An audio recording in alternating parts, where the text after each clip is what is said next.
This is the Russian Dynamite, Masha Slamovich. Becca here. This is Not America's Sweetheart, Davian. And It's Billy Starks. And the super fly guy, Trayvon Jordan. This is the fly side flyer, Jalen Brandon. Hardcore Princess, Jules Malone. Hi there, this is the Bubblegum Princess, Alexia Nicole. This is the Brazilian Wonder Woman, Christy Jane. This is the baddest black belt, Chennai Kai. This is Kid Bandit. The smash hit Joel Bateman. This is Robin Renegade. Cody Hawk. Brutal Bob Evans. And you are listening to Wrestling with Entertainment, one of my favorite podcasts in the whole wide world. Dímelo, papi, que es la que hay. This is Marovik, the Puerto Rican machine, and you're listening to Wrestling with Entertainment. Hello, and welcome to the show at Wrestling with Entertainment, the only audio experience on the web today, the trusted choice for interviewing all your favorite wrestlers every Tuesday and Wednesday on YouTube and Castbox, sponsored by Rogue Energy and Player One Coffee.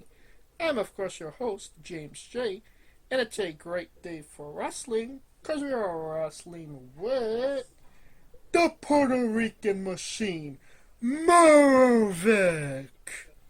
That's right. That's how you know wrestling is great, with entertainment too. It certainly is. Can you tell us where the machine will be working next event-wise? Right now I'm here in Chicago, Illinois. Oh. I wrestled this weekend over here for the first time. So, but my next step is going to be December 13th. It's going to be in Forney, Texas, like one of those cities outside of Dallas. It's going to be at the OC Center for Texas Style Wrestling, one of the NWA territories. Perfect. And where can we find you on social media and merchandise? My merchandise, you can go on Pro Wrestling Tees. Just look up Marovik and it will show up. I'm pretty sure I'm the only wrestler in the world or sports talent say that has the name Marovik will pop up as Marovik on Pro Wrestling Tees. You're gonna find some different shirt designs. You're gonna help out, one of the indie wrestlers from Texas, straight from Puerto Rico. You can look at me at social media. You can check X, used to be known as Twitter. You can check out Marovik Official, the same on Instagram, Marovik Official.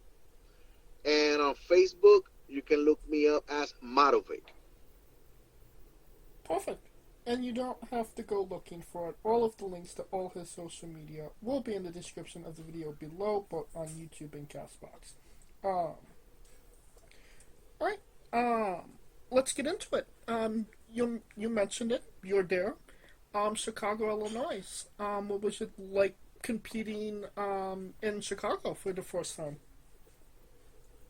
So I wrestled for this company called POWW.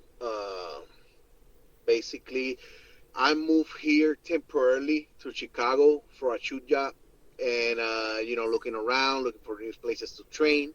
I found a place to train. Everybody really good. It's a really small school. It's good, to keep up to conditioning, like on wrestling wise. So I met the promoter. I said, hey man, I'm gonna be here for a few days. And he told me, hey, I got this show. It's an hour away. Can you make it? And I said, yeah. So they put me with one of the new guys. They're starting up. It was really good.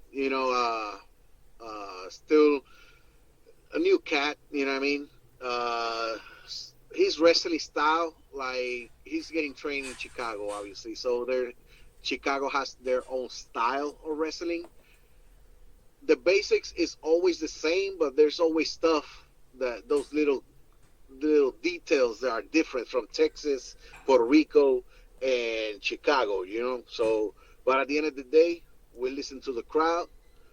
We entertain the crowd. Everything was yays and boos, more boos and yays.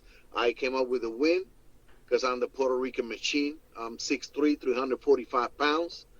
And, it's a lot of meat that you got to handle. But, like, the crowd, They didn't like me. They were booing me the whole time. I'm the big dude.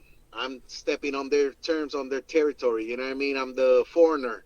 I'm normally a foreigner wherever I go because I'm from Puerto Rico. But like I'm the new guy in town. So, but it was a good experience. You know what I mean? It was a good experience. It's another state that I can mark off, that I can say I wrestle in.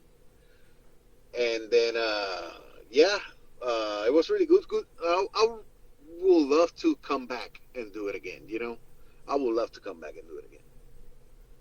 Hell yeah.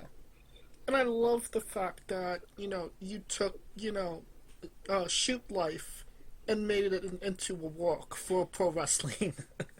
No, yeah. Like, outside of wrestling, we got jobs too, Right. And I just took advantage. You know what I mean? I took advantage of my job. I took advantage of what I do to enjoy it too, Like, it's like how they say I work, but it's a vacation at the same time, Right. And I'd be remiss if I didn't ask, what are you eating in Chicago? What am I eating? Yeah. Man. Okay, so right now, only protein, hard-boiled eggs, grilled chicken, and that's it. Sadly, it hurts. It's good, but it hurts. But when I came for the first time, because I've been here for 2 months, but when I came for the first time, man, the first thing I saw was White Castle. Ooh, okay. That was the first thing I saw, and I was like, I'm going over there. Secondly, I tried the Puerto Rican food here.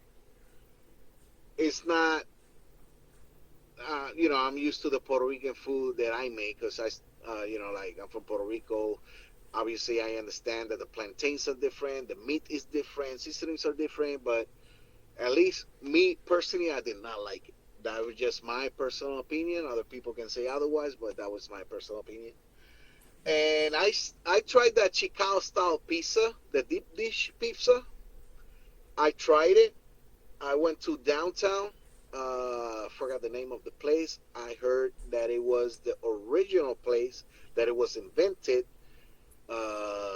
long time ago, and it was really delicious, man. I can 100% say that I would like to eat that again.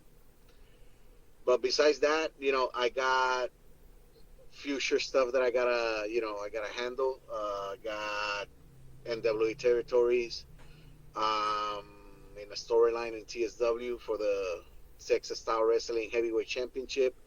I'm gonna start the main roster of NWA in February, and I gotta get on my game. Like, I gotta be better. I know I'm good or how I am, but there's always a chance to be better. If I don't know if you understand what I'm saying. No, I completely understand. Work hard, play hard. Yeah. So that's what I'm eating right now, man. Like, just hard-boiled eggs and chicken. That's basically my diet. I'm just out of pure curiosity. I mean, White Castle burgers, they're very small. Like, they can be bite-sized. How many did you actually eat of a White Castle burgers? Okay, so the day I went, yeah, it was a lot, man. It was a lot. It wasn't like, so when I went, one combo, like, I believe is the number 3, has 6 burgers. Okay. And then I was like, if there's 6 burgers in that combo, it's because you can't eat it. that was but like, yes, they're bite sized, at least for me. So I ordered 6 plus 4 more. I remember that's the most that I ate. I remember it was 10, and I felt that it was like eating 2 burgers only. Okay, so that's how it felt for me.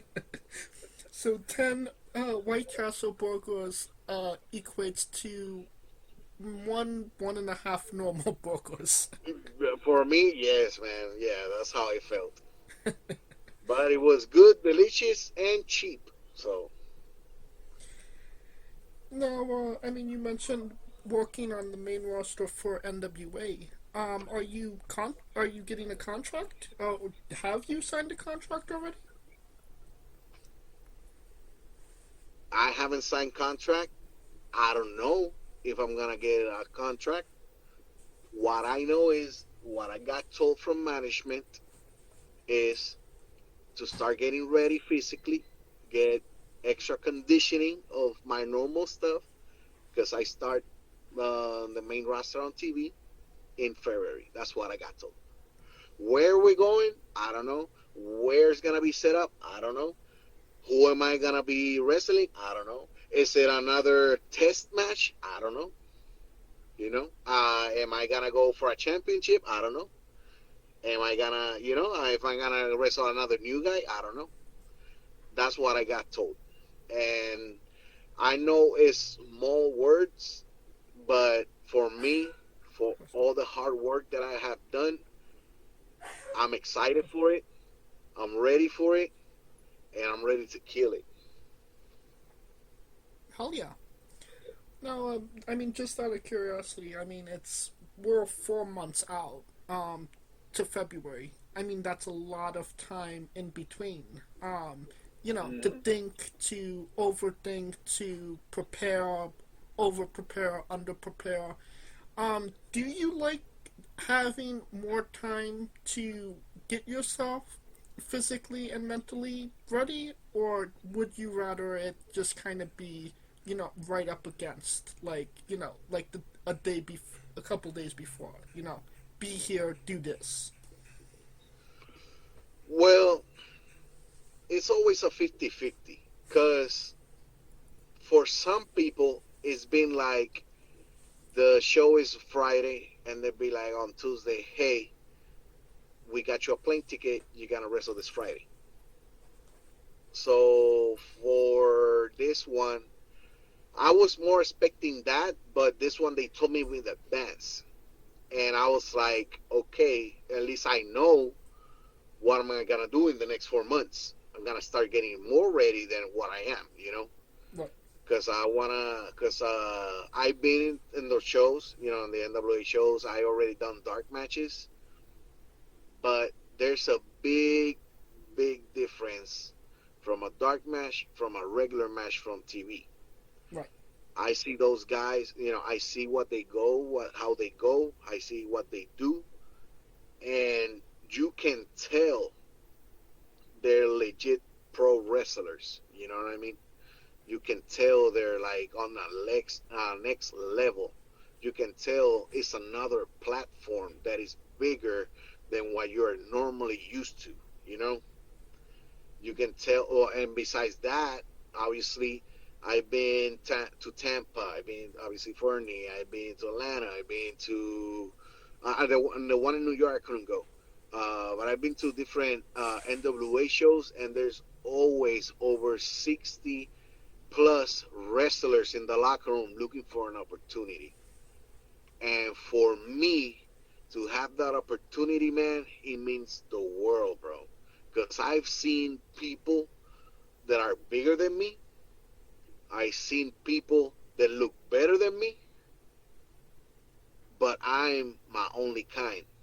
You are not going to find another 6'3", 345-pound Puerto Rican that can move like a cat. Because I'm a big guy, but I can move, Oh, yeah. So I bring more to the table than a lot of the guys that I've seen in NWA. Like trying to get an opportunity, Right. So for me, man, it's an opportunity that I will not gonna give away. I'm gonna keep busting I don't know if I can curse or nothing, but say whatever the fuck you want. Cool. So I'm gonna keep busting my ass for this shit. You know what I mean? Right. So. All right. Well, you mentioned, having those dark matches and that opportunity. What did that kind of mean to you to be on, NWA, and compete for them? Excuse me, what? You mentioned, having dark matches for NWA. What was that experience like, competing for NWA so far? It's different. I'm gonna tell you why. Cause first is the match that has to count. It's not another regular match. It's not like, oh, we made a boo-boo, the crowd didn't notice. It's so cool, you know what I mean? No, it's a match that has to go 110% right, because everybody's looking for a job. You gotta show what you got. You gotta show them what you can do. First, you're in front of the whole roster wrestling. All the wrestlers plus the other wrestlers that couldn't get the opportunity sit down to watch the match. I imagine You that's, gotta. There's a lot of pressure right. because you got a person, people from WWE, Aaron Stevens, Mike Mondo. You know what I mean? You got Thomas Latimer watching you. You got now Thrill Billy watching you. You know what I mean? You got the tag team champion, because they're all champions for a reason. Right. Not because they're watching you, and they'll tell you what's up. But the most important thing is the one person that is Billy Corgan, that is in front row on commentary, watching the match and talking about you. Oh, wow. He's the guy. First, obviously, he owns NWA. He's the guy that is looking for the talent that's gonna help bring up more of what it is NWA. You know what I mean? Because NWA right now is a name, is a big name. Right. But NWA is looking for that big TV platform still, So he's looking for that people that's gonna bring him up more than what it is. Because obviously you want your business to grow bigger. It's obvious. Everybody wants that. So there's a lot of pressure, man. You got all these cameras, you got all these lights that you don't see in a regular show, Right. There's positions of cameras that you're not used to working, because everybody can work hard cam, but there's cameras on the sides that you normally don't work. And you can trick the people, but you cannot trick the boys. You know what I mean? Like, there's sometimes you can trick the people, like, oh, let me look this way. They're not gonna see that I'm like, oh, I'm exhausted. Oh my God, he really hit me hard. But when you look to the right, there's a camera. When you look to the left, there's a camera. When you go look down, there's another camera. So you gotta like be 100% on your character, and it's super hard, man. It's super hard to be from A to C 100% character. And there's a lot of pressure, because obviously you're looking for a job, you're looking for a contract. Right. You're talking with a person that obviously is a millionaire, has a lot of power and connections. He's not gonna give you a 100K contract just like that. Oh yeah, Marovik's here. Where he at? Let me see. I want to give him. He can sign this 150K contract a year. No, he's not gonna just give your money away. There's tests for this, and the dark match is the first test. Now, currently, I mean, you do work for Dog Pound Championship Wrestling as well. Can you tell us about your relationship with the company? That's where everything started. I started with Dog Pound Championship Wrestling. I used to go to another school in San Antonio. I stopped going for nothing bad. It's more that, like, all the schools got their own price. There was a price that I couldn't afford, Gotcha. So I went to Dog Pound. I sit down. I talked to Rodney Mack and Jazz. I was like, hey, this is what I want to do. This is what I can bring. This and that. But this is what I can pay. We sorted out everything. Everything was good. We end up in an agreement. That's where I started. I started with Dog Pound before they became NWA territory. Right. Then I started, I started from the bottom, doing dark matches with them, with new guys. I remember my first match at Dog Pound was with this kid from El Paso, and it was a dark match. It was before the show. It was like in front of 10 people, My second match was with the same guy. It was like in front of 12 people, 13, something like that. And then out of the blue, my fourth match was for the heavyweight championship. It was a test from Rodney Mack to see how we can handle a championship match. What I love about Dog Pound, at least with me, because Rodney Mack liked to keep it old school. Some finish, everybody will know. My finishes, 80% of the time, I get told before I get out of to the ring. So when I won the championship match, they told me in the middle of the match that I was going over. So it's a test that he puts you in. He wants to know how would you react, good way, like positive, negative. How will you wrestle? You know what I mean? Because you're wrestling for the opportunity to be a champion, Right. Because, for me, I saw it like a regular match. I didn't know what was going on. I don't know what was the finish. I don't know nothing. All I know is that I'm like, this is a championship match. I'm going to give it my all. Win or lose. And 4 months in Dog Pound, I became the champion of the company. Was not stressful, but the pressure was there because I was the face of the company, Right. They showed me how to be a champion. They taught me how to walk like a champion. They taught me how to talk like a champion. I learned a lot. I was a champion for 192 days, I believe, if I'm not mistaken. And then I lost the title to Frank Stone. I got hurt. My Achilles was bad.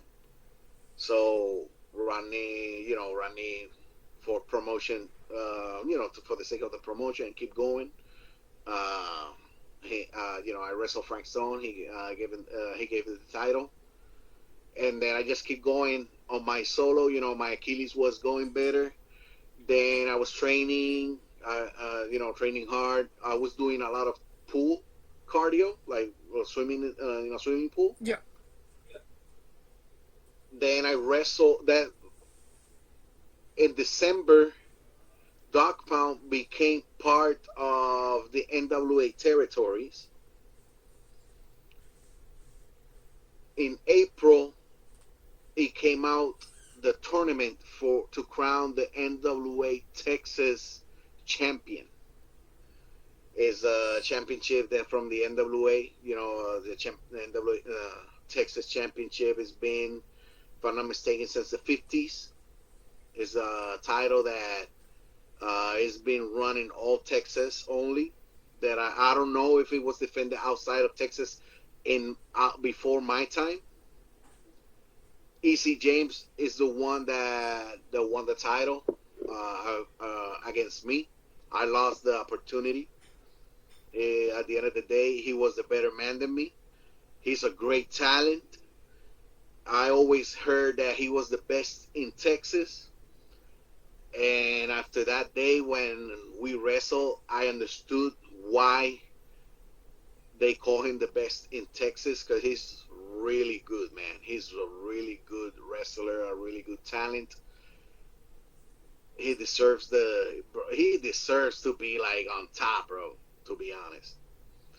So, yes, I did not win the championship, but my name is on the books of the NWA forever. Right. So that man, that counts, bro. Like, that's history. Yes, I did not win, but you're gonna see EC James defeated Marovik for the NWA Texas Championship in the Lightning era of Billy Corgan, and that's gonna be in the NWA books forever. Somebody looks it up in the next 30 years, the same way I look at Bam Bam Bigelow, the same way I look at Big Bam Bader, the same way I look at those guys.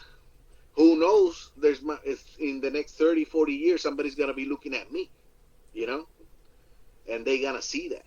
So, for me, man, you gotta love this sport, and those are little trophies that gonna be marked forever on me. Right. And I mean, you can actually still win the strap before it's all said and done as well. Oh yeah, no, I can, but right now I got another vision. At least me personally. I've been going to Texas Style Wrestling in Dallas and in Forney, Texas. And I know I can do a lot with that company. I know, and it's a sister promotion. It's the second territory for the NWA, for NWA Texas. And I know I did my job at Dog Pound, and I know I can bring up TSW more than what is Bam Bam doing. And I know I'm going to win that title, because right now, if nobody knew, I'm going to tell y'all right now, talking in general, that Texas Style Wrestling is in all TVs in Texas every Saturday. And I'm going to pull it up right now. I'm going to tell you where it is. I'm going to tell you the channels in a moment. Mm-hmm. I'm going to look it up real quick.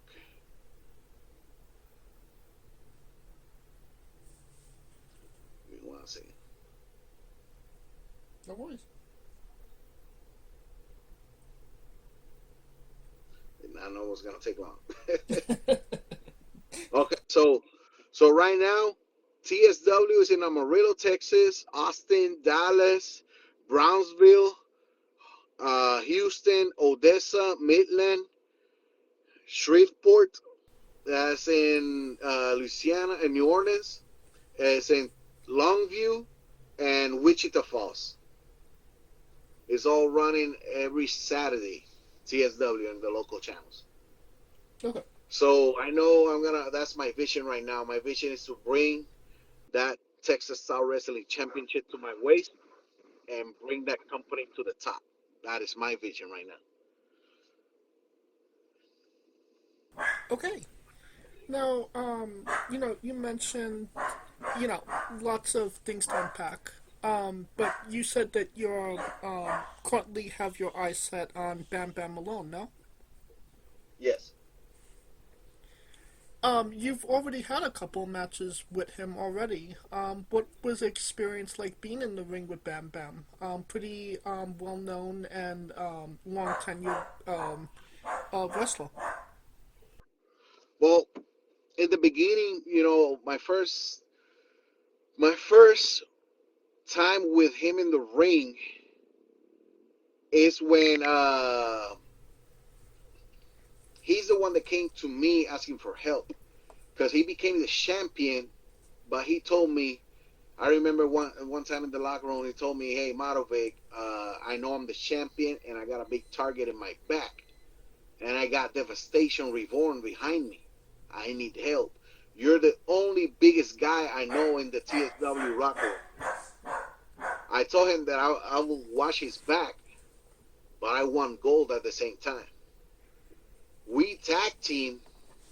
I remember we tag team, and it's all over my Facebook. It's all over my Instagram. Yes, I betrayed him. I betrayed Bam Bam Malone, because I told him straight up that I wanted gold. I want gold. The best gold that is the Texas Style Wrestling Heavyweight Championship, and I won that. I joined Devastation Reborn. That is something that he did not know.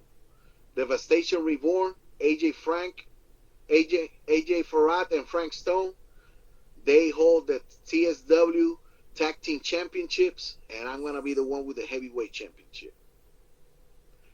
Being in the ring with Bam Bam Malone, we wrestled already a couple of times. On the first one, it was a DQ. I ended up counting. It was a count out. The second one, I believe, I hit him with the title. He got me mad. I hit him with the title. The third one, he hit me with the title on revenge. I know everything's going to be settled now. On December 13th, it's going to be settled for our last match. Hopefully he can make it. Everybody will know why I say that. So it's going to be the last match of these two. And I know I'm going to walk out as the new Texas Style Wrestling Heavyweight Champion. By the time this drops, you might already be the new champion. Oh, trust me. When I become the champion, I don't care. I'm not going to wait for TV. I'm going to put it all over social media. Hell yeah. Show off your bling. I don't care what management says. I don't care if they go, oh no, you gotta wait until nope. That same moment that I'm walking in through the corner with the title, I'm posting it that I got the championship. Hell yeah. Now you mentioned, winning the Dog Pound Heavyweight Championship. Not necessarily knowing that you were going to win it, until you were actually in the match. Is that a moment you take in the moment, or is it something that kind of sets in afterwards, like, wow, I did this? At the moment that they told me, I did not know what was going to happen. I talked to Rodney Mack. I said, hey, man, I talked to Iman, and, he's really looking forward to the match. I'm really looking for a match, but, what's going to happen? And Rodney told me, I don't know, figure it out. And he walked away.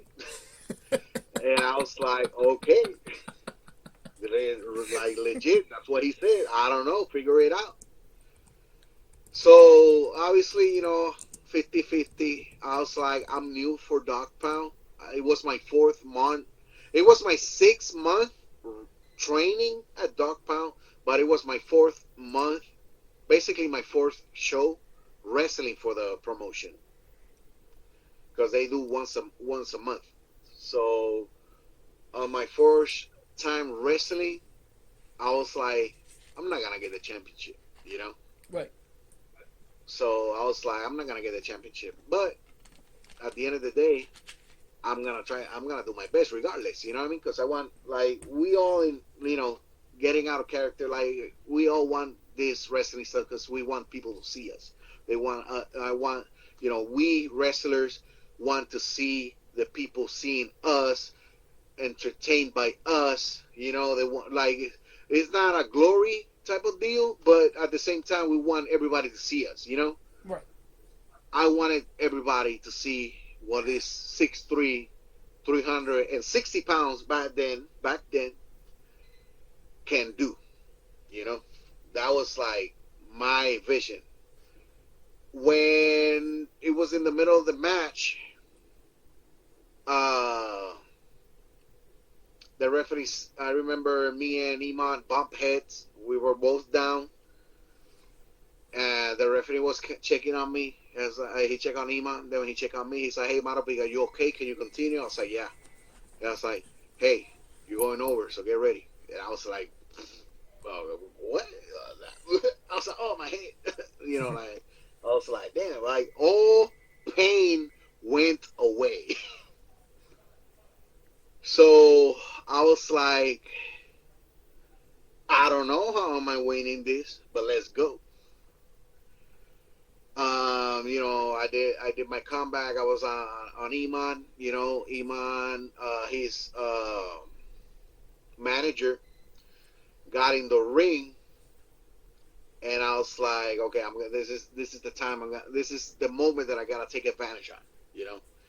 If I don't take advantage of this, nothing is gonna happen. So at the moment that the manager went to the ring with the title, Iman, he throws me to the title, but I reverse it. I reversed the shoot off, and he got hit with the title. The manager hit him. At the same time that he hit him, the ref kicked him out of the ring. But it was all in the same sequel. I got Iman. I give him the system crash. That is the Uranagi. That's my finisher move. Mm-hmm. I call it the system crash. I give him the system crash, and it was a 1, 2, 3. And I was like telling Iman, I was like, "Are you gonna kick out?" And he told me nope. And bro, at the moment that I grabbed the title, everything was cool. I was excited. I was excited. I was like, "Wow, I'm the champion." I celebrated. But at the moment that I walk out the curtain, that everybody was there to, congratulating me, like giving me hugs and telling me a lot of stuff, you know what I mean? Like, that's when the emotion kicked in. That's when I started crying. Because I was like, wow, I'm the face of this company. A company that I saw in Woodland Gym in San Antonio, that I went as a fan, that I went to Bar El Luchador as a fan to watch the show, and in 4 months, I'm the face of the company. And I was just looking at the title, and I'm like, life is crazy right now, but I gotta enjoy the ride, Oh yeah. Now, you could correct me if I'm wrong here, but yes, you started in Dark Pound Championship Wrestling a couple of years ago, but you did actually have proper wrestling training a decade ago in Puerto Rico, no? Yes, sir. So, in Puerto Rico, this is like a part of my life. I will share it, but for me, it's not that important in the way to people to know. I don't know if you. It's important in the way that, yes, I started there. I started training there, but it's not like. So basically, yes, I wrestled for WWC for Carlos Colon in Puerto Rico. I remember it was basically a 8 weeks run. I remember Chiqui Star went to he's one of the biggest legends, the king of wrestling in Puerto Rico, biggest legends over there. He went to the school that I was training, and he told the trainer, I was like, "Hey man, I need a big guy that is like 6'2", 6'3", that is ready to wrestle, because we need help with something." That was me. I was like, "Hey man," I told him straight up, I don't know, I never wrestled like in a promotion or nothing. I'm still training. So basically, it was a little storyline that it was already running in WWC, because one of the guy, the tag team champions was Thunder and Lightning, 2 legends from Puerto Rico, legends.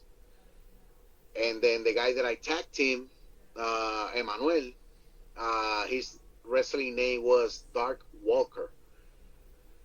He passed away in 2018, man. God bless his soul. But I tagged him with him, and I was like, "Hey man, why am I here?" So they told me, "Hey, my tag partner moved to United States as an emergency, but we got a storyline running, and we needed a bigger guy."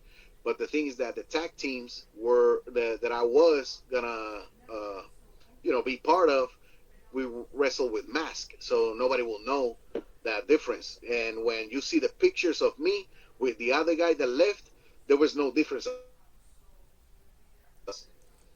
I gotcha. So basically, I was gonna be the other guy's double game, you know. First match, bro, I got beat up. They knew I was green. They knew that they were gonna lose the titles against us. They didn't, you know. At the end of the day, professionals in the way that, bro, I've been doing this for 25 years, and I gotta drop I've been, you know, busting my ass for all this time, so drop my title to a kid that never had a match. Understandable, you know. Right. I got beat up. You know, I did 8 weeks. We got the championships. We lost them because I remember there were two guys from here, United States. One of them was Dean Ambrose.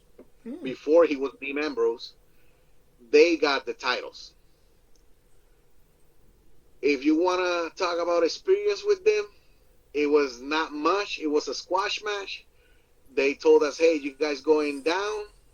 You're going to get beat up. The other one going to get beat up. 1, 2, 3. That's it. It was a 3-minute match. So I cannot tell you, oh, man, sharing the ring with him, it was good. It was that, because, like, I don't even remember much of it, you know.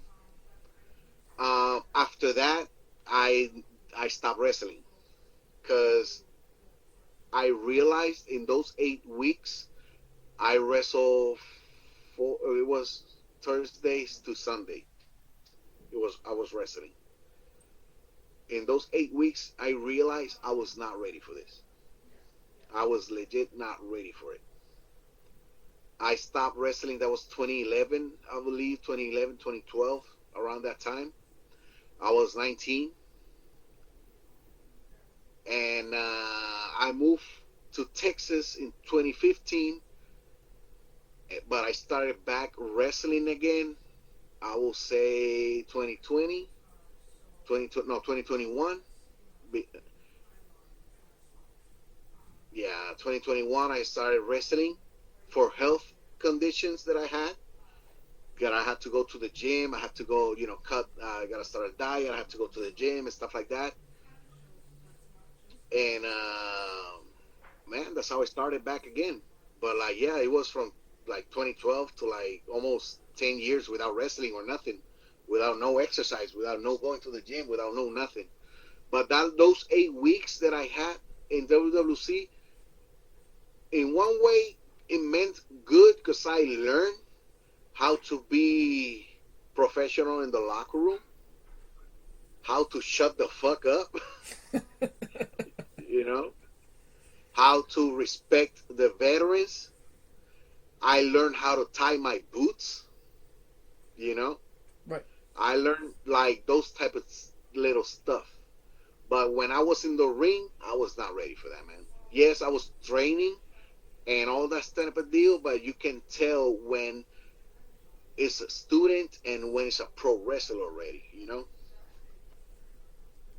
So, yeah, that was my little experience from Puerto Rico.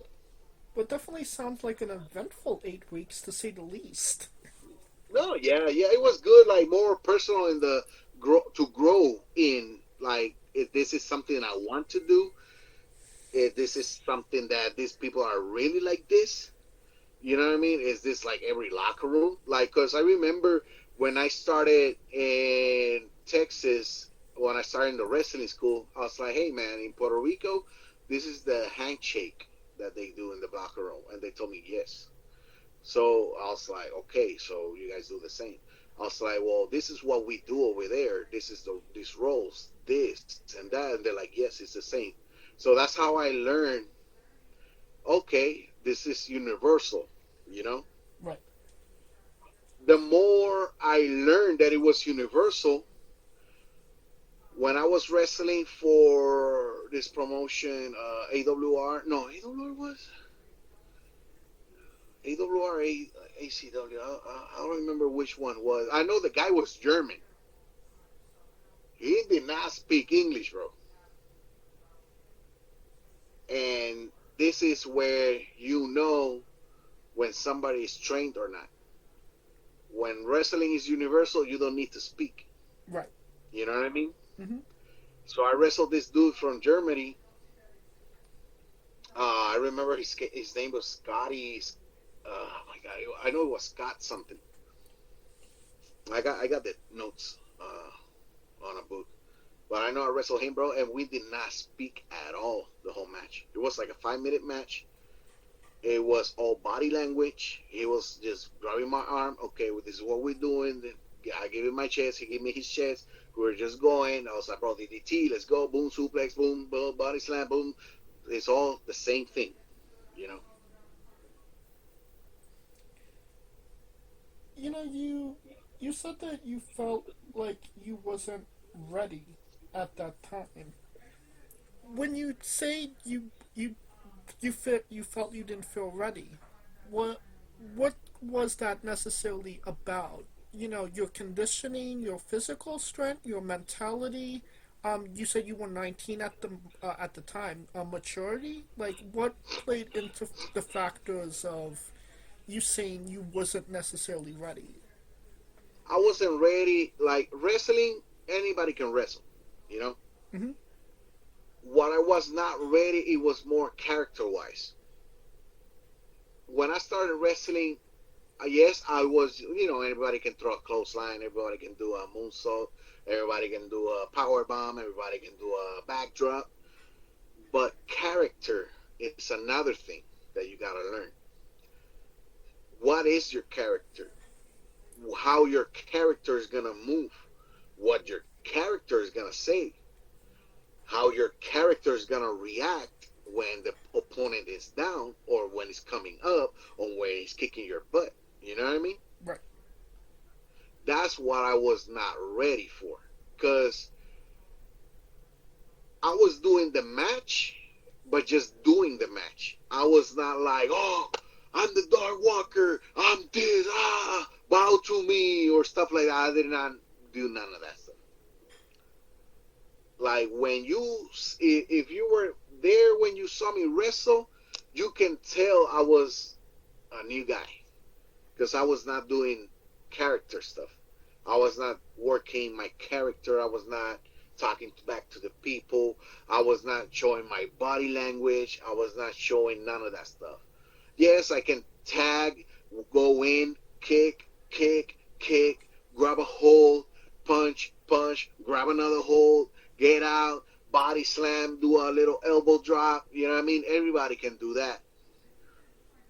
But I was not ready for the character stuff. Because first, in my mind, I had another plan.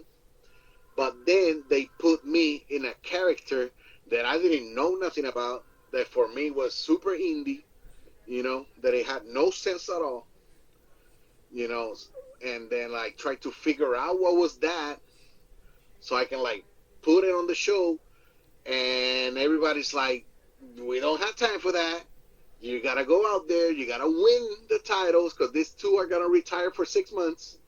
They're gonna go off the show for 6 months, and then we need title holders for these two that are coming in a few weeks.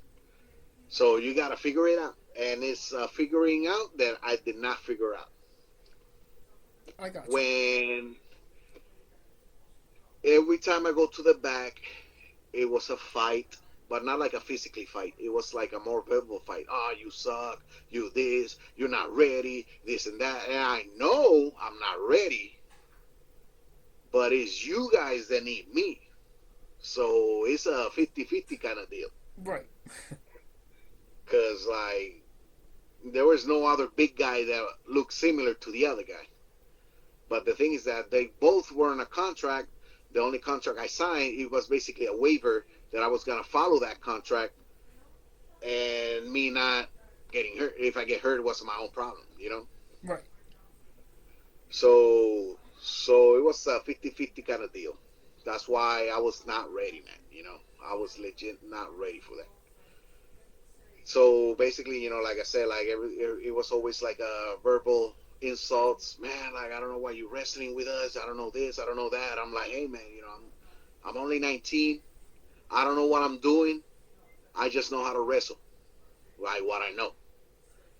oh yeah, but you're not doing this. When you do this, you gotta do this. And when you're doing this, that the crowd is like this, you gotta do this. And I'm like, I never got taught that. I was not that. I was not.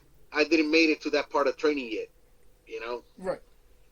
So, like I said, I don't know if everybody's listening right now. If they didn't heard the first part, I started practicing. I was like 8 months, 9 months in, just practicing the basics. Like basics, the chain, the basic backdrop, the clothesline, stuff like that, running ropes. And then Chiqui Star showed up. Hey, I need a big guy that is like this, like this. Do you have somebody like that? Yes, this guy. So I was like, yeah, I'm down to help. If it's to help, I'm down. I'm not there to win the Universal title. I'm not there to be the top guy or nothing. I'm just there to help you all out of your situation. And that's it. And basically, when we dropped the titles, Carlos Colon told me straight up, thank you so much. Keep training and come back in a few years. Straight up, that's what he told me. I never came back. But you did wrestle again in Puerto Rico. Since you've been on this one, no? Yes, I wrestled 3 times in Puerto Rico.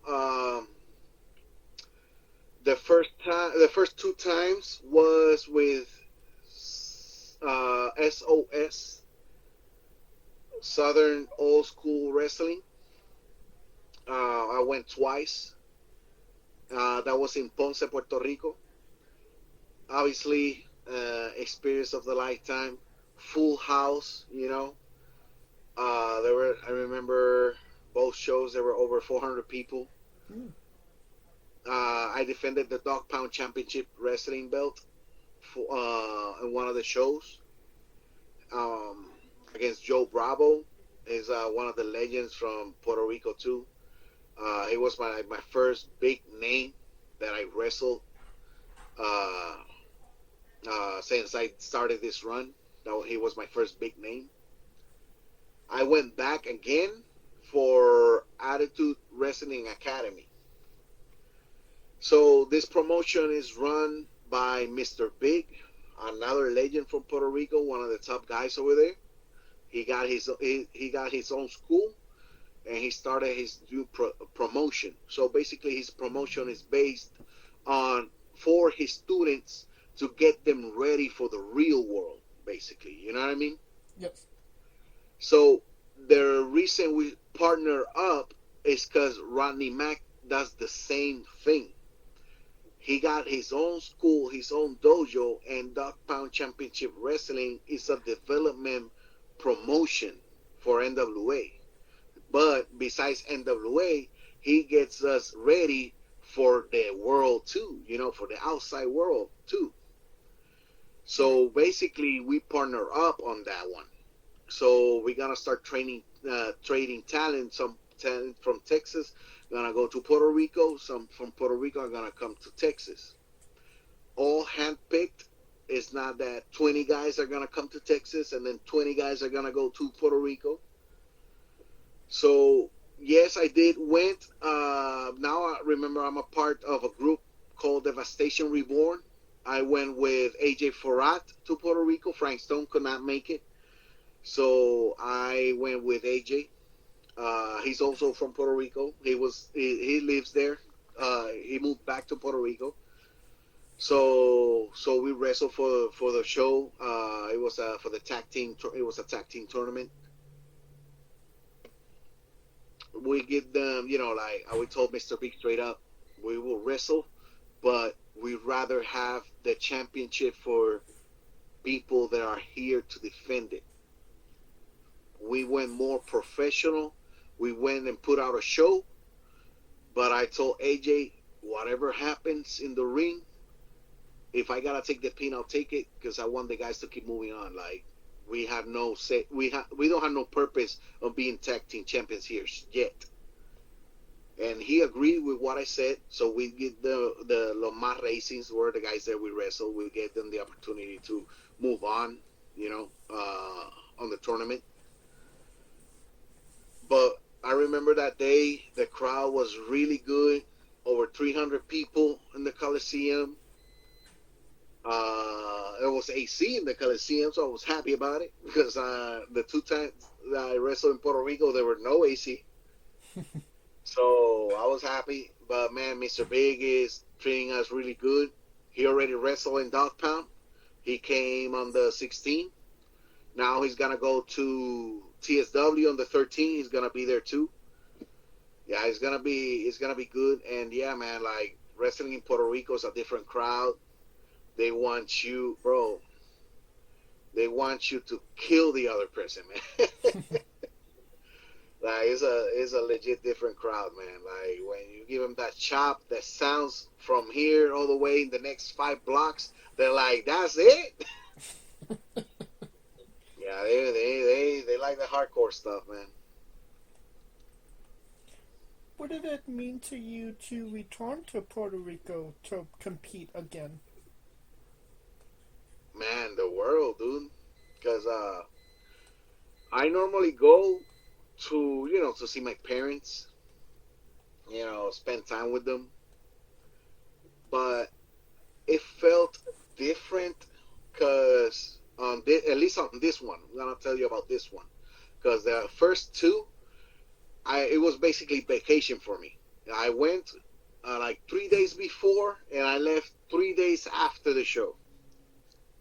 On this one, it was not like that. It was the first time that I went back home for business. Like that, I was like, I told my mom and dad, "Mom, Dad, the only way I can see you if you go to the show. I'm going to the airport. They're gonna pick me up. I'm going to the hotel. They're gonna pick me up the next day for the show, and then they're dropping me off at the airport again." It was the first time that it felt weird, but cool at the same time. Weird because obviously it's my hometown. I want to see my parents. I want to hang out with them. Right. But it was a time that I was like, I'm not here for that. I'm here for business, Right. And it felt good because that's what I'm working for. That's what I want to do. I want to go to places because not for vacation. I'm going over there to work. Right. Well, can you tell us about that time Tommy Dreamer attacked you? Tommy Dreamer bit my finger, bro. Ouch. He bit my finger. So before the match, it was Frank Stones against Brandon Groom for the Dog Pound Championship heavyweight. Well, Dog Pound heavyweight championship. So basically, Frank Stone, yes, he got the title from me, but down the line, I joined the group of Devastation Reborn. We got told, whatever happens out there, follow the lead. I did not know what was going to happen. All I know, it was when Frank told me, if I get down and Groom is down, get in the ring and kick his ass. Yes, sir. Mm-hmm. I know AJ got caught grabbing Groom by the leg. He got kicked out of the match. I was on the other side of the ring. I did not know what was happening. I was like, hey, that's not on me. That's his problem. But I'm there on a mission. I'm there to be a backup for my boy. You know what I mean? Right. Time was perfect. Frank Stone was down. Brandon Groom was down. The referee was down. I was like, let me help my boy. I go in. I start kicking. I start beating up Brandon Groom. I start beating him up. I hear this music, bro. And I'm like, what the fuck? When I look at the monitor, bro, Tommy Dreamer didn't came out yet. I look at the monitor and I see the video clip, and all I see is Tommy Dreamer video clip. And I'm like, the fuck, Tommy Dreamer? And the moment that I'm like thinking about that, Tommy Dreamer walks out, and I was like, no fucking way. And I was like, what the fuck, bro? And then, I had broom. I remember I was choking broom. I throw broom, and I see Tommy Dreamer, and I'm going both ways. I'm like, first, what the fuck are you doing here? Like, you were not invited. The inner me, bro, I was having a flashback when I was in my room, when I was like 9 years old, watching ECW and watching Tommy Dreamer on TV.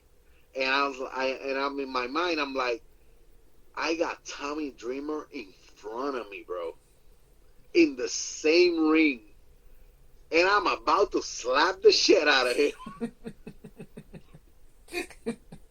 Actually, I tried to strike. He blocked it. He started attacking me. I know you saw the video. You saw what happened. He started attacking me. Right. All I hear is choke me, and all I hear is choke me. I grab him on the neck, and I grab him, and I'm like, I'm gonna fucking choke you, because I heard choke me. And he fucking bit my finger, bro. He grabbed my hand and took the finger and bit my finger, bro. He legit, when I tell you legit, he legit bit my finger, bro. And like, when you hear me in the when you hear the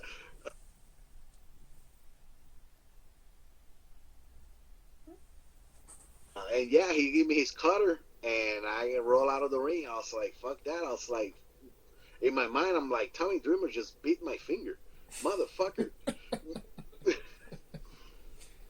And man, bro, it's an experience that I'm like, I love this type of moments. You know what I mean? It's moments that you don't know what the hell, where did that came from? I knew he was in town, you know, Right. but I didn't know he was gonna show up. And then I realized when I was outside, I was like, no wonder they told me, hey, whatever happens, just follow the lead. And I said, no wonder he was coming out. But it was really good, man. Like, it was a really good experience. Tommy Dreamer in the back, he told me, hey, big guy, I don't know you, but you fucking were great. You sold it. The crowd was alive. When the crowd started going down, you noticed that, because I know you noticed that. You that's when you strike me, and that's when the action started. You heard me about the choke. Perfect timing. There was the only thing I thought. He told me that was the only thing I thought about doing to you, biting your finger. My bad if I beat you hard. I was like, bitch. But yeah, he beat me hard. But he was like, man, you did the cutter. You sold it perfectly, bro. It looked planned, but it was not planned, Right. And that's what I love about it, because people told me, bro, I didn't know you knew. I was like, I didn't know shit. So, but yeah, man, it was a massive experience, bro. It was something that is gonna live there forever, man. For sure. Definitely a crazy experience, to say the least. Oh, yeah, man. Yeah.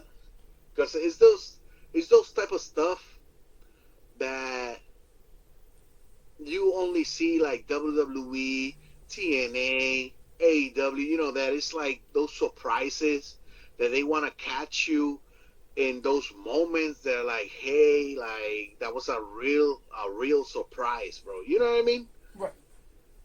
And that was like a real surprise. And I'm happy, that Dog Pound Championship Wrestling have brought something that you will only see in a big platform. You know what I mean? So basically what I'm trying to say is that you don't need to be a big platform to enjoy this type of deals, You just never know who's gonna walk in.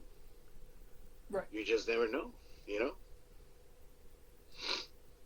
Well, I think it's time for Marovik's Bizarre Adventure. You're a pro wrestler that goes up and down the roads, and weird, crazy, and bizarre things are bound to happen. Can you tell us a road story that fits that description?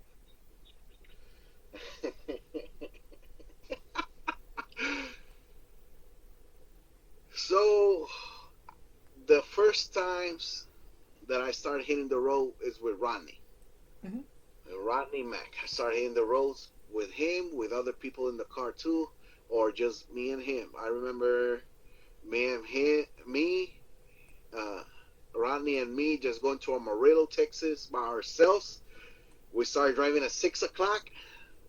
We get to the show. We start driving back. And I'm like, bro, we need to sleep. And he's like, welcome to the wrestling world. We don't sleep. Like that, like on the road trips with veterans, you will learn a lot. But this is the one that I know you want to hear. It was in August. This August, got booked to Lionheart Championship Wrestling in Arkansas. It was Rodney told me, "Hey, you're booked, so save that date." I was like, "Okay, cool." I booked AJ Farad too and Frank. I was like, "Okay, cool, no problem."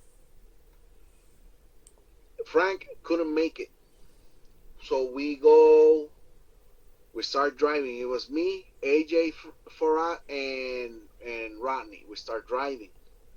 We stop in Longview at Blatty's house. Blatty is my manager in wrestling. Mm-hmm.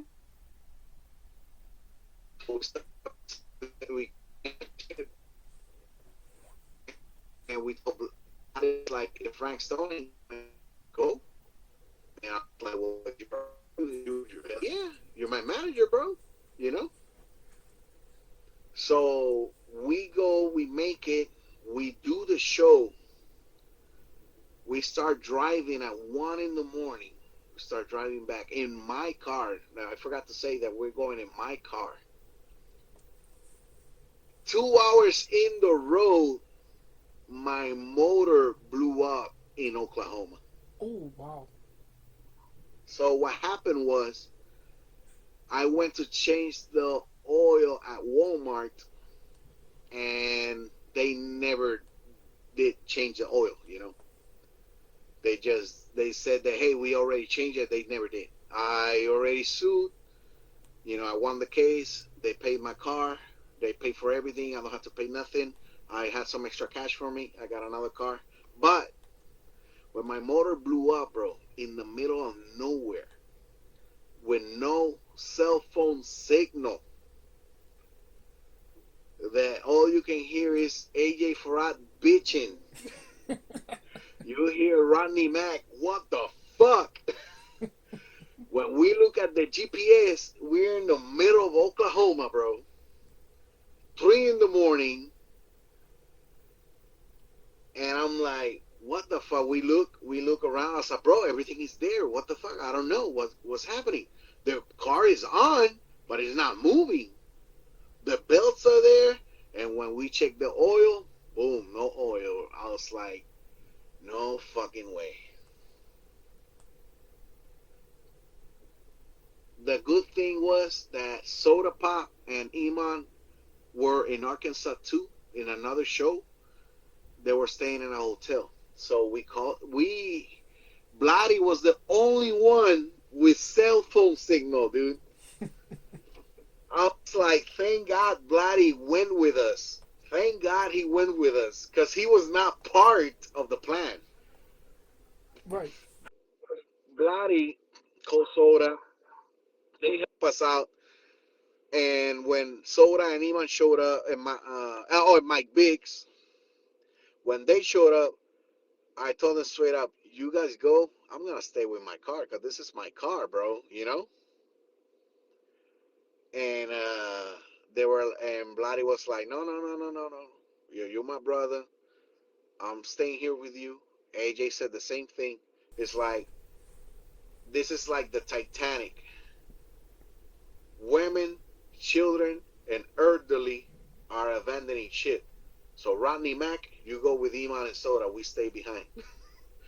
Rodney was like, are you sure? No, we bros, man. We to good and bad. I said, nah, bro. Like, go home to your family. It just us three is basically us three. We don't have shit here in the United States, so you can go. Bloody called his sister. His sister said, well, we are 5 hours away from you guys are. It's gonna be a minute. We got picked up at 9 in the morning, bro. Damn. And you know what the funny thing is? No car stopped. No cop passed. There was no police, no tow trucks, no nothing, bro. All that 5-hour wait that we were there. Oh. Since 3 in the morning, nothing passed, bro. We were like waiting outside. We were like walking. Yes, cars were passing, but like if a police sees a car with the lights on, you know, like with the blinkers, like obviously it's gonna stop. Like no cop pass, you know, no police, you know. So man, yeah, I left my car stranded, dude. We got picked up. We were like, bro, AJ Farad, he's a bougie person, you know. So he being stranded, he being getting beat by mosquitoes. Ooh. He got to use the bathroom in the woods. Trust me, man, he was a person that you would not want to talk to him at that moment because he was mad as hell. And that was the last time I went to Arkansas, bro. We were supposed to go back, and Rodney haven't even told me, hey, little bro, it's time to go back. I'm going to tell him straight up, nope. Obviously, yes, I'm in another car. I got a newer car, you know, a better one, bigger one. But trust me, man, I'm not going to do another road trip like that with my own car. I'd rather rent or use somebody else's car. Because, like, I went because I was like, man, you know, like, in my mind, everything was good, you know? Right. But, like, I ended up suing Walmart. I put a lawyer. I show him all the, you know, the vehicle. I show him the what happened. He went to Walmart. He checked that. He requested the cameras. It shows that they never touched my car. I won the case. They pay off my car. They pay off the tow truck. Picked up my car. They pay for everything. Obviously for emotional damage, I got some money. And yeah, man, but trust me, bro, it's a experience that I'm like, bro, stranded in the middle of nowhere in Oklahoma with no cell phones, no cell phone signal is the worst thing that can ever happen, man. Yeah, I could definitely imagine. Definitely a bizarre experience to say the least. Yeah. Definitely. Now, can you tell us about that time you chugged a Warhead soda?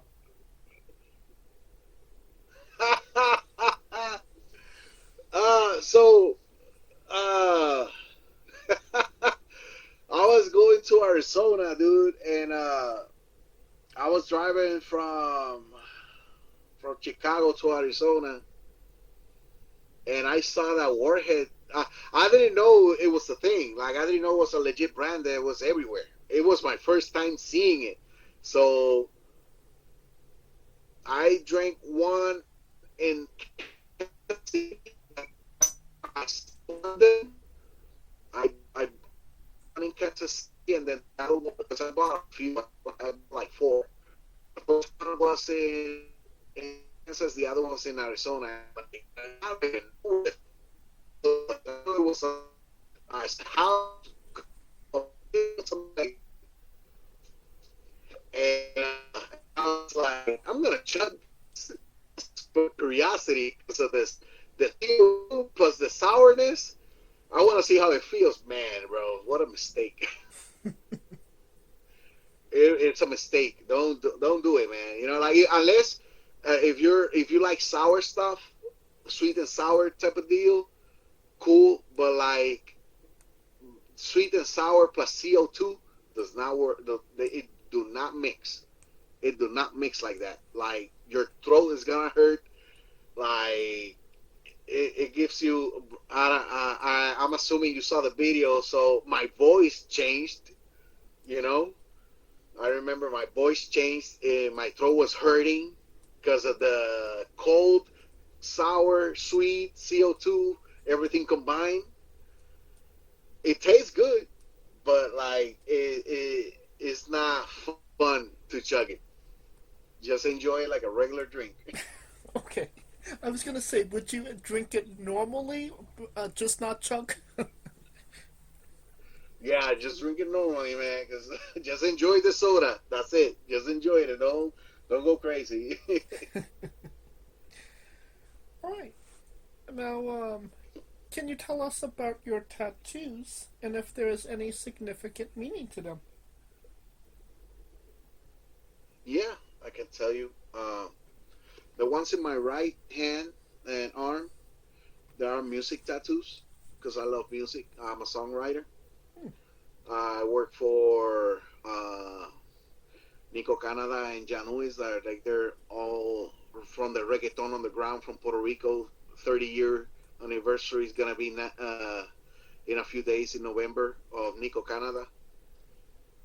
I do songwriting for them for reggaeton music. That's why I got the music tattoos, the music heartbeat. The ones on my left arm is an eye, a crying eye, with an angel wing, a forest at night. A night forest in the night. About this one in my arm, so it has a significant, it has a meaning. When I moved from Puerto Rico to San Antonio for the first time, I remember it took me a month to realize, to get in shock that I'm not in Puerto Rico. I was working at IHOP, I was working, having fun, overnight crew, always a joke, to make the shifts go smooth. I remember I was taking out the mats from the kitchen. I opened the back door, and when I opened the back door that I saw the mini mall, and I went to a shock that I'm like, where am I? What is this? Okay, I'm not. Where's my mom? Where's my dad? Where's my friends? I'm far from home. It was like a shock that it gave me. I went through depression. I didn't want to leave the room. Sometimes I was scared to leave the room. I was only 23 years, I was 23 when this happened. I was scared. I was only leaving the room just to go to work. I will go to work. My sister will drop me off. I did not want to do nothing on my days off. I didn't want to do nothing, but because I was low key, I was scared or something, Right. So this tattoo is when I was hitting depression. I wanted to commit suicide for a lot of nowadays I will say being stupid in the way that I'm by myself. I don't trust nobody where I'm at. So I got in emotion that I wanted to like not live no more. Because I was like, yes, everything can be solved in one plane ticket. I'll just go back home. But like, instead of cutting myself or hurting myself, that's what I decided for this tattoo.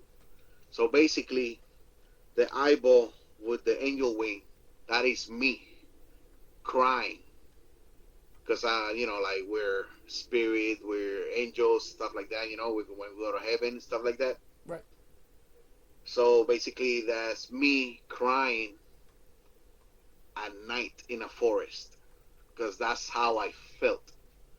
Like if I was by myself, alone, and like crying, I was always crying. Like I was like stuck in this bubble, and I didn't want it to come out. You know what I mean? Right. So that's this meaning of my left arm. That's the meaning of this tattoo. Sometimes I forget I have it. Sometimes I forget I got tattoos. But yeah, like that's the meaning of this one. That's the only ones that I got. I don't got no other ones. Okay. So yeah, so at least the biggest one is the one with the big meaning. Well, thank you for sharing and being very transparent about all that as well. No, yeah, of course. Is there any thoughts in the future of getting more ink? Oh yeah, man. Yeah, bro. I want to complete my arm, and I want to keep going it through my chest or my back, one of both. So yeah, I want to get more. Okay, so you got a lot of real estate to go over. Yeah. Oh yeah. So the thing is, the reason I stopped is because the guy that did this tattoo, his name is Joey. He had a tattoo shop in San Antonio, but he moved to Irving, Texas, I believe. So he had to move. So like, I haven't found, like, no disrespect to other tattoo artists, but I went to other studios, to see other chops, other people. Mm-hmm. But every time I see their portfolios or their tattoos or the work they have done, they look like tattoos from prison. I still haven't found one that I'm like, damn, this guy is a legit artist. You know what I mean? I got. Because if I'm gonna tattoo something in my skin, I want something that is worth the $1,000 that I'm gonna spend. You know what I mean? No, I got you. So I want something that is art in my skin, not something that I'm like, oh yeah, let me practice on you. You know? Right. So yeah, so that's the reason why I still haven't found one. I found a few, but they're like out of states and stuff like that. So I'm like, for that, I'll just go to Irving, Texas, to this guy and do another appointment. Right. But like for the moment, yeah, like until I don't find somebody nearby that is a legit master of art or something like that, like I do not mind spending the money, because like if it's gonna be in my skin, I want it to be worth it. I'm not looking for something cheap that is gonna like mess me up in the future. I want something that is good, valuable for me, meaningful, and obviously they go with my wrestling stuff too. I gotcha. All right. I think that's a great segue into the colossal question. Let's say they're making a movie about you. Every movie has a soundtrack. What would be the first 3 songs on your movie soundtrack?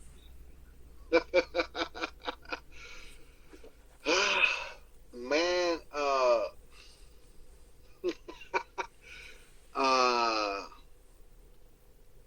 I will say them, but the thing is that I know 95% of your listeners, they're not gonna understand because unless they're Puerto Rican. So I'm trying to think about an American one, you know what I mean? But like, it's all reggaeton stuff, man. Like, I mean, it doesn't need to be Americanized. I mean, it's your movie. It's gonna be the music you wanna put in it. Yeah. So basically, the first one will be La Gasolina from Daddy Yankee. Okay. That will be that will be the intro. That will be the intro of the movie. The second one will be,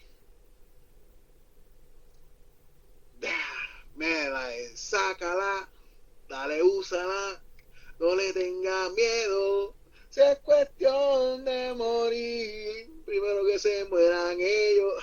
That will be like the second one. That will be like, okay, we're starting with our shine on the movie, you know, was this guy and all that stuff like that.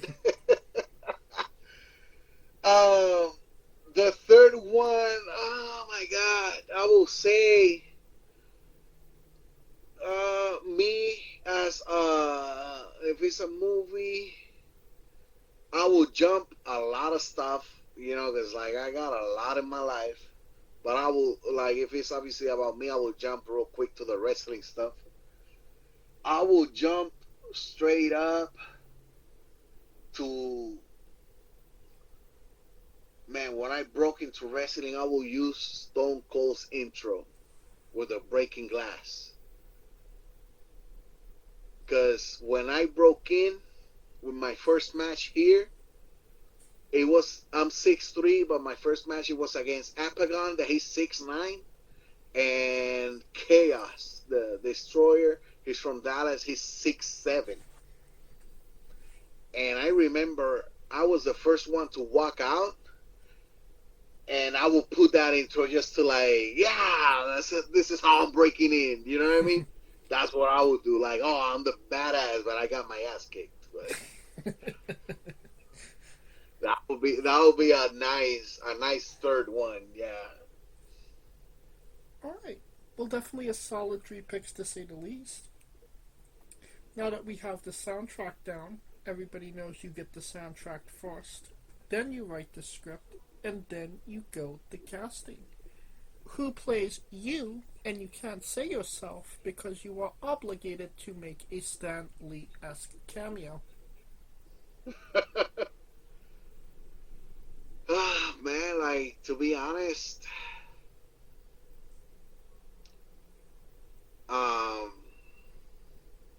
wow.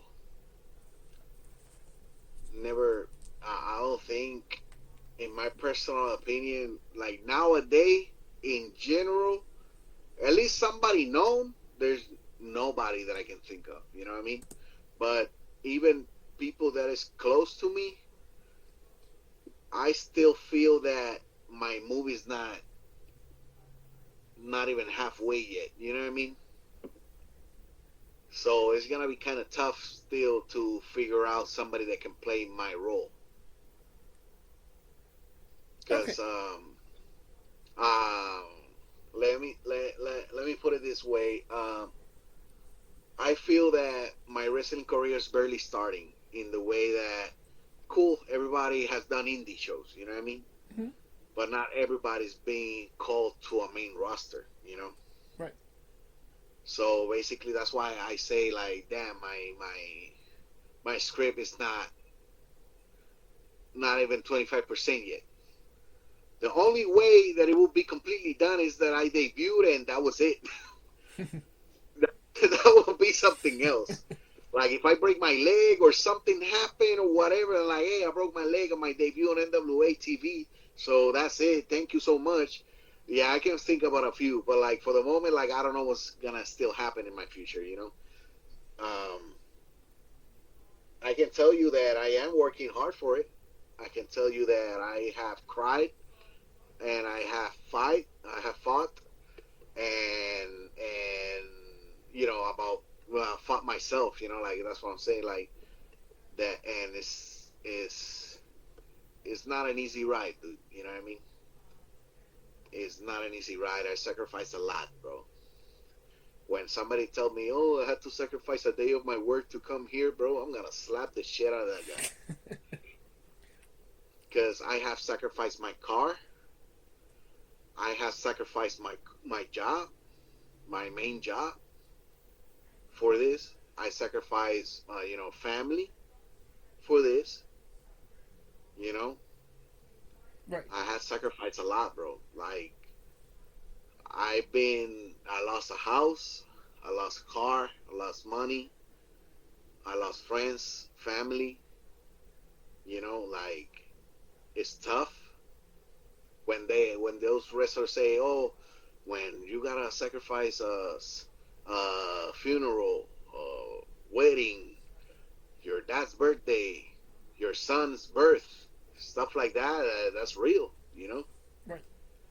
I've been in locker rooms, bro, that one of the wrestlers' mom passed away, you know, and he couldn't do shit because it was a pay-per-view show, you know. Like, it's tough seeing the guy. I want to go home, but I can't. You know, like, those type of stuff when, like, I went through a lot. People think that oh no, like, that's stupid, stuff like that. It is. You can think it is, but if you want the opportunity, sadly you got to do it. You know. Right. I have sacrificed a lot, and if somebody tells me, oh well, like I said, like, oh well, I couldn't went to work today, so I can be here, bro, I'm gonna fucking slap the shit out of you because that ain't shit. You know, like that don't I don't want to hear somebody crying that, oh yeah, something stupid like that. You know. I got you. Because this is when I hear people. I'm gonna tell you this.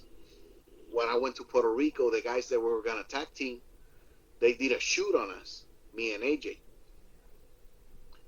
They thought they were, oh no, it was just a misunderstanding, and I told them straight up. I'm not gonna say what they said, but I'm gonna tell them. I told them straight out. I said, bro, you need to understand. You gotta watch what you say. I told him I don't have a job. I don't have a 9 to 5 like you. This is my job. This is my money that I'm making here.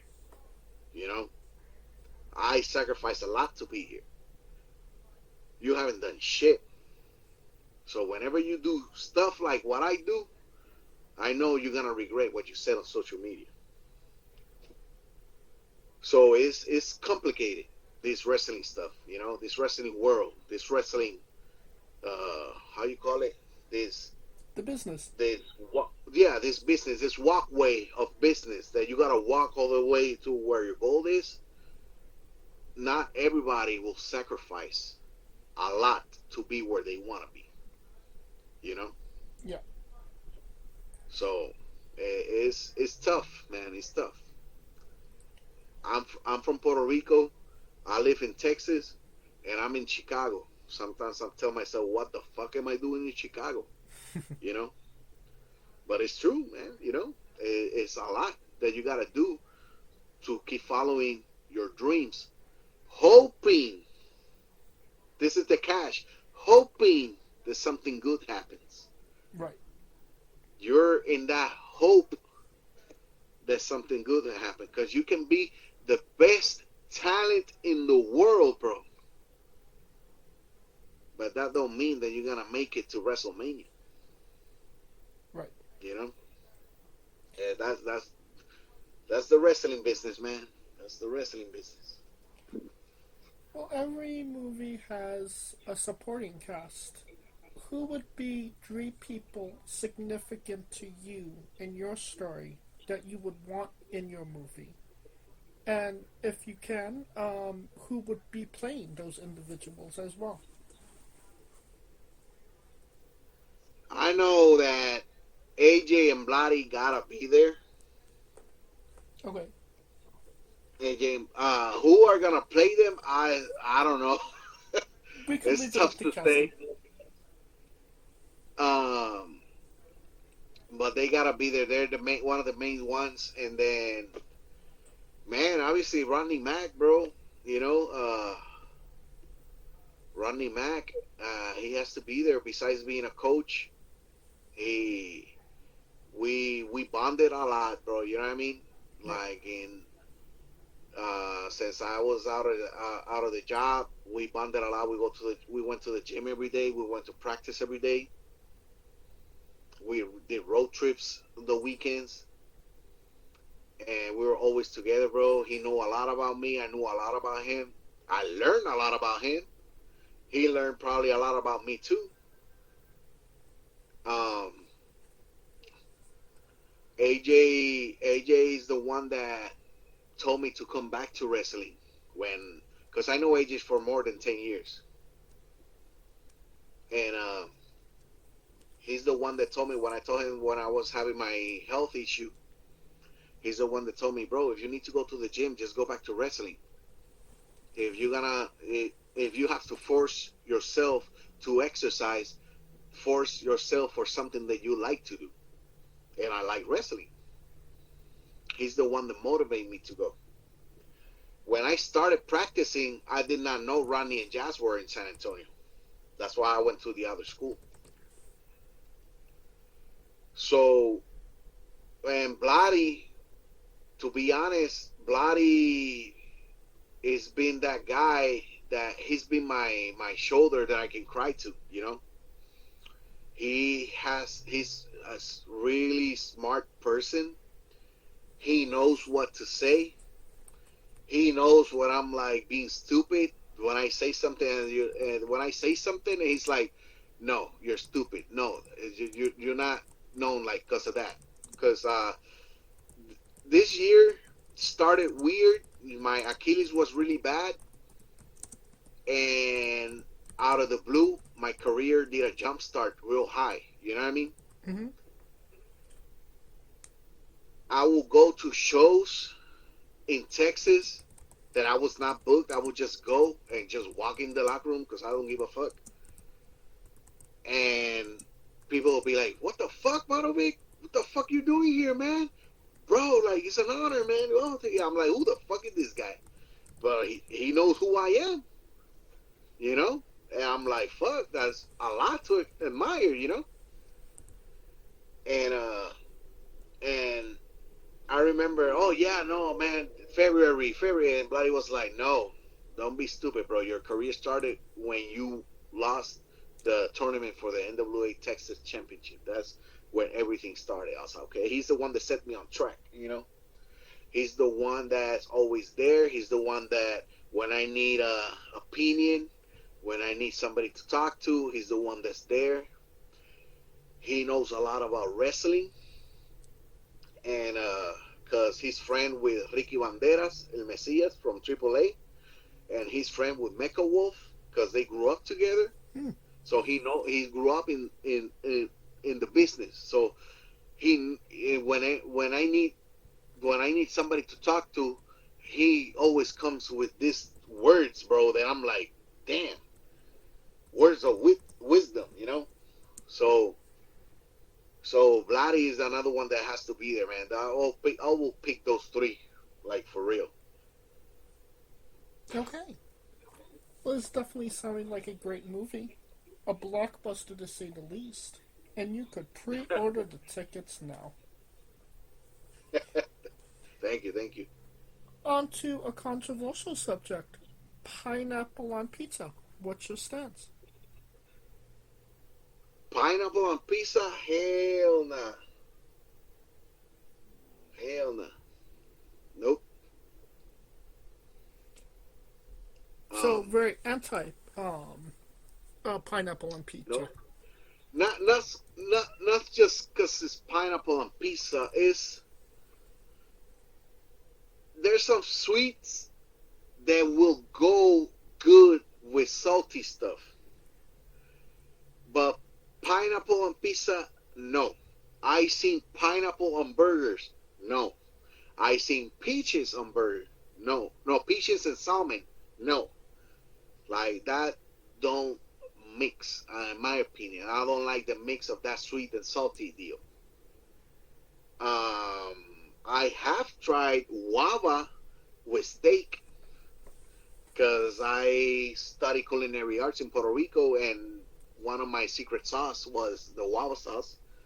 I did like that combination, but like, I feel that pineapple with pork will go good. I will say when I don't know if you tried the taco al pastor. that they make it with pineapple. That goes good. But like with pizza, because I will say with like the marinara sauce, nah, man. Like I don't pass that out. I don't pass that out. All right. Well, what's your spirit Pokemon? Gengar. Oh yeah. Now, Gengar. He's been my favorite. He's scary but sweet at the same time. I don't know if I can, if you can understand, because I like Gengar. He can be scary. He can be funny. He can be, he can get angry. He can be a jokester. You know what I mean? yeah, I do. He's strong for some stuff, weak for other stuff. Like normal. But I'm gonna tell you now that I think about now that we're talking about that. I don't know if you saw that episode that the Pokemon trainer abandoned Gengar in a mansion. I don't know if you've seen that episode. Yes, where it's the three ghost Pokemon. Yeah, exactly. Yeah, absolute classic. Bro, that touched me, man. You know what I mean? Like how he left the Gengar there, and the Gengar just sit there in the same spot for all 4 seasons, passing until Gengar decided to just go inside and still wait and still wait and still wait and still wait. And when somebody finally decides to show up, he got this angriness in him. You know what I mean? Yeah. That says a lot, bro. Like that says a lot, man. And it's a touching moment, and I'm happy in a way that it was with Gengar, a Pokemon that I really like, Okay. And it's a Pokemon that I like, that I see myself. I wanted to have a big badass tattoo in my arm about it. Still planning on it. I still got the drawing on my phone. Hopefully one day. But yeah, man, that's my spirit Pokemon. Now, we love the late great Tracy Smothers on the show. Do you know the acronym for Doug? THUG. THUG, if I know the what? The acronym for Doug, pertaining to Tracy Smothers. Okay, I don't know what is the acronym. You got me there. Español, háblame español, bro. I will spell it. I will spell it out for you. English, bro. Yeah, there's some words that I don't know what it is. You gotta tell me the meaning, because I got lost when you said that. I gotcha. I will spell it out. T is for terrible. H is for hell. U is for ugly. And G is for jail. 'Cause a Doug can't spell. We love the late great Tracy Smothers on the show, trying to keep the memory alive on the show. Gotcha. Now, weirdest question you'll be asked on a wrestling interview, hopefully. Would you ever consider wrestling a rock? Not Dwayne Johnson, not the country, an actual physical rock. I will do it, but it has to make sense. At the end of the day, it's business. At the end of the day, it's entertainment. Mm-hmm. I seen weird stuff. I seen people wrestling dolls. I seen people wrestling brooms. I've seen people wrestling nothing. I seen people wrestling Jesus. Yes. You know what I mean? Funny enough, I interviewed Jesus' tag team partner in that match, Santa Claus. I wish that was a joke. No, damn. Well, to be honest, I'm a believer of realness. So that's why I say that if I wrestle a rock, it has to make sense, because I'm a person. I hate when people say wrestling is fake, but I will go. I saw a wrestler that I forgot his name right now. That I saw it on YouTube. That he said, "You will say that wrestling's fake, but I'm gonna show you I'm real." I'm a person that I like to believe that what is going on in the ring is real. You know. Yeah. I'm a person. Obviously, I'm not killing the guy. I am not killing the guy. I'm not putting my elbow on his eyeball. You know. Right. But I will do my contact. I will hit you hard in safe places. But I'm a believer of the storyline. I'm a believer of what you see in the ring has to make sense. Because, yes, the people can be entertained, but it has to make sense. Like, I can wrestle a Rock, but why am I wrestling a Rock? What's the reason for me wrestling a Rock? What's the purpose to get out of it, and what we can do to sell tickets? You know? I gotcha. Well, just that's that at least my explanation. Like, if I do it, it has to make sense. How I'm still trying to figure it out in my mind, but like, it's possible, but it has to make sense. Well, just for context, there is a wrestler named Psycho Mike that indeed wrestled a Rock for over 15 minutes in a Tungsten Man match. That is an Iron Man match that lasts for 2 weeks. Damn, really? Oh, man, I gotta see that then. I can send it to you if you'd like. Yeah, you can send it. I mean, well, it depends on the shape of the Rock too, no? I mean, well, if you're gonna watch it, I won't spoil it for you. yeah, no, I'll see. I'll watch it whenever we finish that interview. I'm gonna watch it. Yes, and fun fact: Psycho Mike also the guy that wrestled the dog as well. So, yeah. Well, I can tell you this. In Puerto Rico, Carlos Colon wrestled a bear, a grizzly bear. You know, entertainment purposes. They wanted to bring more people, you know, to the venues and stuff like that. Right. That's understandable, but like, either way, it's a movement object. You know, it's a movement. There's movement. You know, of wrestling a bear compared to a Rock. I still don't know how, but like, I'll watch that. So, for a Dog Pound, I can tell you this: we wrestle with animal characters. The purpose of it, let's say I'm gonna go in the ring and I'm gonna be a dog and I'm gonna wrestle Caramel Lightning and he's gonna be an eagle. The purpose of this is character development. How to become the character and stay in the character. Do what the character does. What a dog do. He barks, he growls, he bites, he jumps, he attacks, he's scared. You know what I mean? Yeah. So those type of deals, yes, I see it, but like, I'm still trying to figure out how to wrestle a Rock. Well, on a more serious note, where do you see yourself in 5 years? In 5 years, I'm gonna be 39 years old.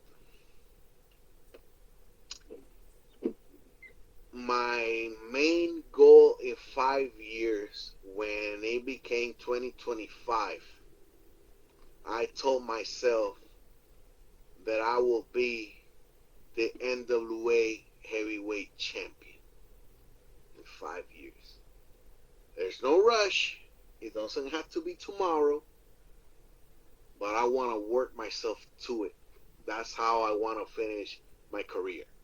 I don't see myself in WWE. If it happens, amen. You know, amen to that, bro. But I don't see myself in WWE. I don't see myself in AEW. TNA is a high chance of it. Is the reason why is my style of wrestling. My style of wrestling fits in NWA, in the UK, and in Japan. I'm a person, I'm a monster, trying to believe, like gimmick-wise, that I'm a monster. I'm a person that I try to be the version of Big Van Vader mixed with Bam Bam Bigelow. I'm a person that I got the agility of Bam Bam Bigelow, but I know I got the strength like Big Bam Vader, but I still don't feel that I'm the monster like Big Bam Vader was. I'm still working on that. But I know my style of wrestling fits those places, and in the age that I'm at and the plans that I got, I don't see myself high flying like WWE do, you know? I feel that if I was still 22, 23, I will try to go to WWE, but like with the time that I got already in the business and the age that I got right now and the style that I do, it fits those places. So I feel myself in the next 5 years as the NWA heavyweight champion. And what is a match people should go out of their way to see that best shows off you as a pro wrestler? It still haven't come out. My best match that I will show anybody, I can show you because I have it on YouTube, but like separately. It still haven't come out on TV. It was in TSW. It was against Mike Anthony, one of the guys from the OMGs. Till this day, it's been my best match that I'm like, damn, man, I need a contract, bro. It's been my best match, my best character work, my best moves. Obviously, it takes two to dance. I gotta give the credits to Mike Anthony too. You know, I gotta give him the credit because without him, I couldn't perform how I did. But that match will come out soon on Texas Style Wrestling. If you guys don't have the local channel, for you to see, if you have your local channel, go to Facebook or Instagram for TSW Plus Texas Style Wrestling. Check it out. Check the post. Check the link that is on the bio. They got all the info. Check the time in your town, because I know Longview is at 9 o'clock. Dallas is at 10. Amarillo is like at midnight. Houston is I believe it's at 1 in the morning. Austin is like at 10 p.m. It's different time, but it all are Saturdays. So I know it's gonna come out soon. It's every week, every Saturday. Already defended the Dog Pound Championship belt in one of the shows. It's coming out, but whenever it's officially out, I'm gonna share it to everybody. I'm gonna be sharing it because that's to this day my best match. That's like taking out, like even comparing it to the ones on NWA on the dark matches that I had, bro. Like that's the best match that I have. Whenever it comes out, I'm gonna share it with the world. Okay. And when it does come, you said it'll be on your YouTube page, correct?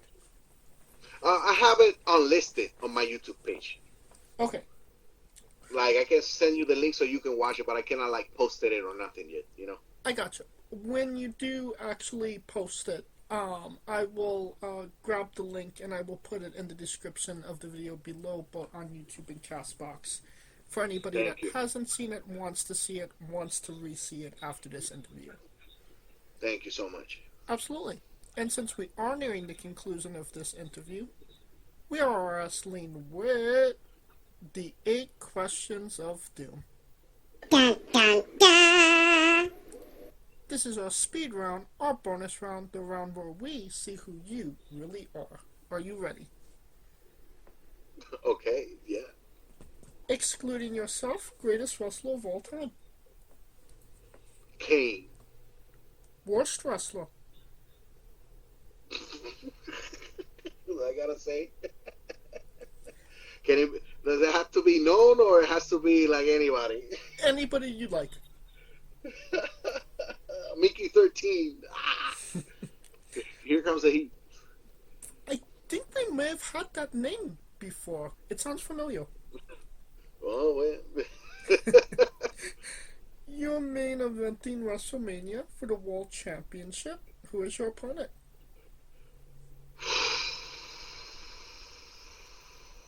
Rusev. If you could come out to anyone's entrance music, past or present, who would it be? Stone Cold. Finish the sentence. Kayfabe is... Real. We would have also accepted Tastes Great on Toast. No, excuse me, what? We would have also accepted Tastes Great on Toast. It's a joke. Yeah, I didn't get it. I'm sorry. No, Español. You gotta say it in Spanish. No habla Spanish. That's my defense. Whenever there's something I don't understand, that's my defense. Español? No hablo inglés? Man, I barely speak English, and it's my only language. Squash, vegetable or fruit? Fruit. Yes, it is indeed a fruit. New Japan wrestler Taichi, his ring gear gets smaller every year, revealing more of himself to the world. My question, what is the appropriate trunks to butt cheek ratio for ring gear?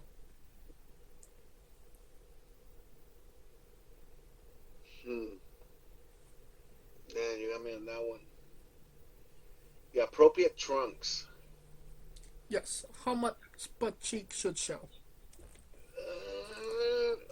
On the girls or the boys? General. I mean, if on the girls, you gotta show some booty, you know, like not for. Okay, let me fix it. You gotta show some booty because there's two things: athleticism and people that want to see booty. You know what I mean? There's people that want to be entertained, but there's people that want to see some ass at the same time. So yes, on girls they gotta show a little. On boys, no problem, but don't show your booty. Wear a thong or wear something. They gotta, yes, use trunks, but protect yourself at the same time. No kids wants to see your butt. Okay. And the last question, the main event, the thing everybody wants to know. Have you ever had a conversation with a stranger in a supermarket about Darby Allin? No. Not in a supermarket. I know one time, one random time when I was working at Pepsi.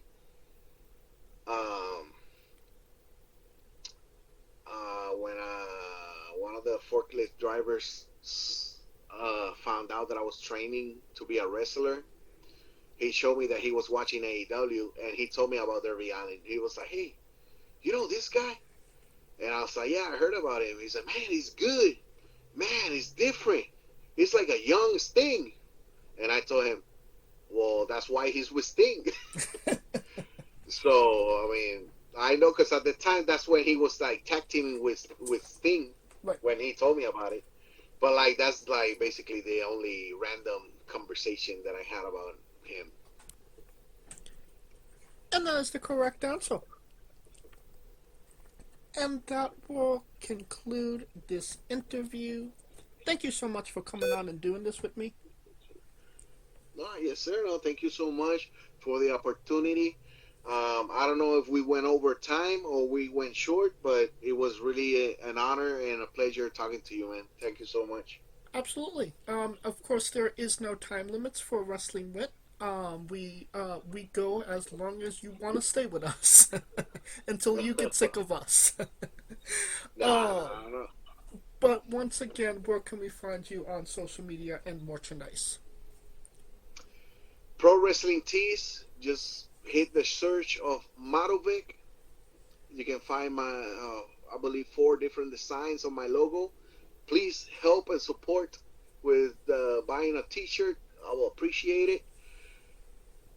Facebook, Instagram, and Twitter. X Twitter. Marovik official. Marovik with a K, if just in case somebody wants to know. Marovik, Marovik official. And you don't gotta spell it, you don't gotta put it into your Google machine. All of the links to all his social media will be in the description of the video below, but on YouTube and Castbox. Simply click the link, a new tab will appear on whatever device you are on. You have no excuse. Buy a damn shirt. Yes, sir. And if anybody has any questions, please leave it on the comments. There will be a future podcast again about it. We can add your question on it. Yeah, absolutely. Of course, thank you for listening. If you like what we're doing, please like, subscribe, comment. But on YouTube and Castbox, this was sponsored by Rogue Energy and Player One Coffee. Join us next Tuesday and Wednesday for new incredible interviews, and follow the show at Wrestling with E on an Extra and an Instagram for information on who we're interviewing, when we're interviewing them, links to those interviews, and so much more. Follow me personally at JamesJ993. Alright, when I say Wrestling Wit, you say entertainment, okay? Yes, sir. For our very special guest, Marovik, Kaliko Yacht, Scooter Dust, I'm James J, and this has been Wrestling Wit Entertainment. Hey folks, this is the Colossal Mike Law, and you are listening to Wrestling with Entertainment. Enjoy the show, support these guys. We appreciate it very much. We'll see you at ringside.